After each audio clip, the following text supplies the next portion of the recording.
Everybody likes Jurassic Park. It's one of those movies where if a person said they think it's the best movie of all time, you'd have very few people trying to argue otherwise. It's a pretty perfect film. I even recently saw it for the 30th anniversary in the cinema, which was a pretty magical experience, but the same sentiments don't seem to be shared for the rest of the series. I mean, Jurassic Park 3 gets dunked on quite a lot, and I think unfairly. I like it a fair bit, but I see where it's much less perfect than the first. Jurassic World again seems to get mixed reviews, but I genuinely seem to lean on the side of it being pretty good. The two Jurassic World sequels, in my opinion, do really stink and deserve most of the hate, but the one sequel I never really understood any of the hate for is The Lost World. It's the second Jurassic Park film and the only other one Spielberg directed, and though I do think it's lesser than the first, I still think it's a pretty fantastic movie, and not only does it work as an individual experience, it's a brilliant sequel and does so many things right.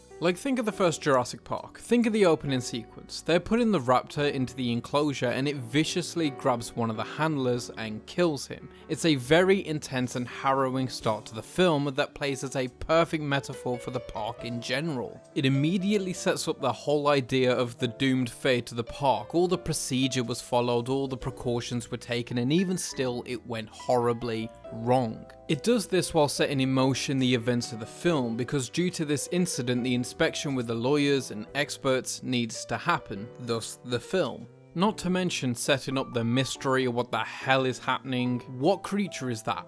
Where is this? What are they doing? It's a perfect intro. It asks all the right questions that it's going to give you the answers to later on, while setting up the movie and giving you the tone. And now take a gander over at the opening sequence to The Lost World. The setting is completely different. It's an idealistic holiday destination, and we find ourselves watching over this seemingly affluent family. We get the information that this is an island near Island Nublar where the first film takes place, and then we see this little girl seemingly get gnawed on by a pack of lizard geese. First of all, I love that they're not doing a retread of the earlier feeling of the first film. It's separating itself whilst doing the same thing. It perfectly sets up the point of this film, which is that the only way these animals thrive is through our absence. Our intervention only causes issues and catastrophe for us. It's also a pretty harrowing idea, as well as setting up its own mystery of what the hell is this island? How were there dinosaurs here if it isn't Island Nublar? And to top it all off, we end the scene with one of my favourite cuts of all time. Just listen how the scream fades into the sound of the train screeching.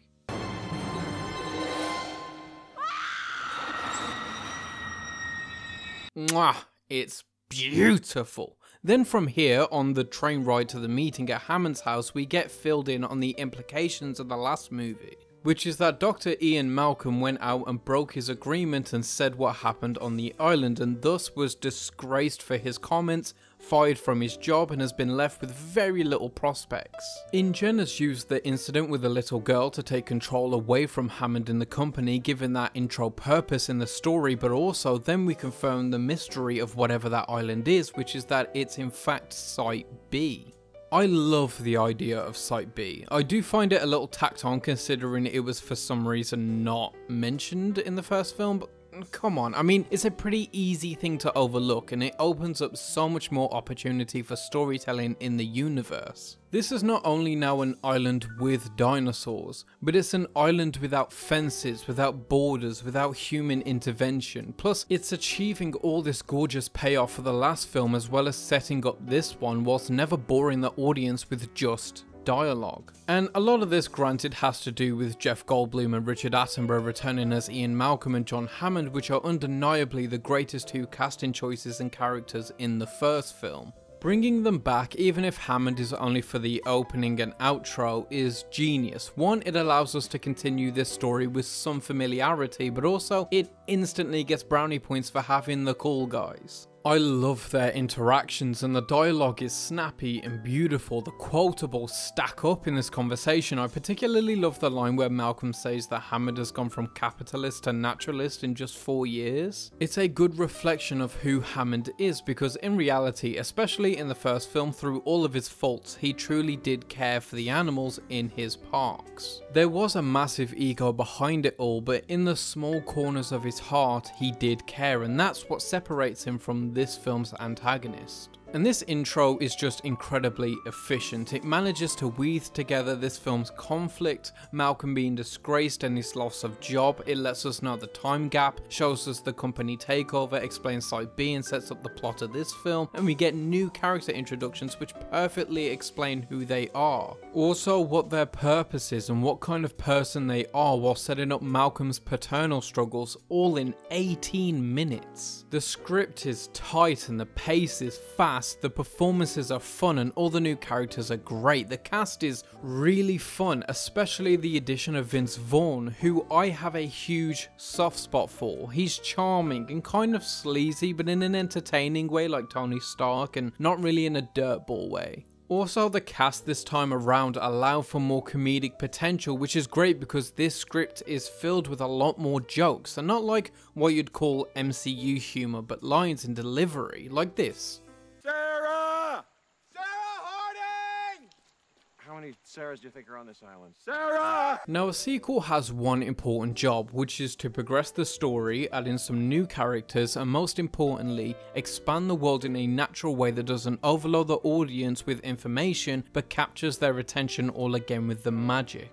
This film of course does that with Site B and the InGen takeover, but it also does it in a more subtle way, like showing us new dinosaurs we didn't get to see before, like the Stegosaurus. They do this in a similar fashion to the last film also, by using practical effects for the dinosaurs before moving to the CGI creations for the later action scenes. Real effort is being put into this film, and though the reveal isn't as magical as the last, the animatronic work is some real craftsmanship. And the wonder is just as real this time round because of it. We get the answer to the lysine enzyme issue 2, we find out the herbivores are eating lysine-rich plants, and of course the carnivores eat the herbivores, which is a cool little way that the film carries on the life finds a way philosophy of the first film. All the cast have great chemistry, especially Goldblum and Moore, whose romantic tension and attraction is believable and endearing despite the obvious friction. And here's another fun little joke I like. I'll tell you what you need, a good antipsychotic. I'll be back in 5 or 6 days. No, you'll be back in 5 or 6 pieces. What? And now we get to the real plot of the film. InGen has sent over a team to capture the dinosaurs and take them back to the mainland to set up a park in San Diego. A laughable idea, but also sadly believable. Plus, this perfectly represents the film's villain, Peter Ludlow. There's a few minor villains like Stark and Roland, but Ludlow is the apparent mastermind, and like this idiotic idea, it is simply a lesser version of Hammond's idea. It's actually just a continuation of an abandoned Hammond idea, one he left behind for a much grander vision because he was, after all, a true visionary. Ludlow is just as egotistical, but it is without the charm and imagination of Hammond, which makes him a far less endearing person. Plus, it's pretty cool to have a clear-cut villain as opposed to the first film where Hammond is kind of the antagonist but kind of isn't. The simple hubris of man is the villain more than anything. But of course, the dinos still give us a bit of natural villainy. The action set pieces in this thing are just as exciting as before. This sequence, particularly with the 2 T-Rexes pushing the truck off the cliff, is always thrilling and I adore every second of it. It's a top-notch action sequence that operates on the idea of 2 opposing forces simply just trying to protect and survive. Then this leads to one of our main characters dying, which opens up the possibility that our characters are not immortal. They could very possibly die because this isn't like the lawyer, this was a protagonist. This was someone we liked. Then we throw together our main group and the antagonistic group because at the end of the day, despite the opposing ideologies and goals, this situation will always be them versus us. and most of those conflicts lead to us being mowed through like blades of grass. There are some genuine moments of horror like this Rex in the camp, or this beautiful shot of a man's blood filling the gaps in a waterfall. There's also this amazing shot of raptors closing in on the humans in tall grass that I've always loved. We get some raptor action, which I admit is incredibly silly and less nuanced than the previous movie, which was obsessed with the idea of them being expert tacticians and hunters. Here they're more smash and grab kind of animals, very scrappy and unorganised, but this scene is again really fun, filled with dumb little lines that make you chuckle, and is a perfectly exciting parallel to Nick's character going on a solo mission to call for help. Which, may I add, is a very efficient rescue call. No fat, straight to the point, coordinates, tells them the situation. It adds a little layer to his character. It's as if he's been in a distressing situation before, he knows what he's doing. Along his little journey, we get to see some of the promo material for the original park, which is just fun world building. And then when you think it's over, it isn't, because now we get T-Rex in San Diego, which is just incredible stuff. From the ship crash in the dock, from the T-Rex lottery ball thing, to the unbuilt park, and people love to say, why would the T-Rex drink from the pool water when it has chlorine in it? And to that I say, because it looks sick. That's why. Look, a T-Rex running through the city is just fun. I don't need a reason to like that. It's just the kind of carnage I come to these movies for. Also, I'd like to just say I love how this film handles the idea of the T-Rex being a good parent, just giving us examples that these wild animals aren't just evil. You know, it comes for its child every time it's captured and injured. It lets its young get the final kill on Ludlow. Dr. Harding's theory was absolutely correct, because these animals aren't savages. At every step they are just reacting to human intervention or protecting their young. Which is ultimately what the film is selling you on. It's all perfectly summarised in Hammond's final speech, which is a gorgeous way to end the film and gives us the line, "These creatures require our absence to survive, not our help." Which just caps everything off very nicely. So look, yes, the film has its missteps, and it isn't as perfect as the first. It was never going to be, because how could it be? But as for sequels to perfect movies go, this film is pretty spectacular, and I think it's worth another look, and like the first, gives us a beautiful lesson to apply to the real world. But that's just me. Have you seen Jurassic Park: The Lost World? If so, let me know what you think about it. Let me know what you think of this video and whether it's an underrated Spielberg sequel or not. As always, keep watching movies.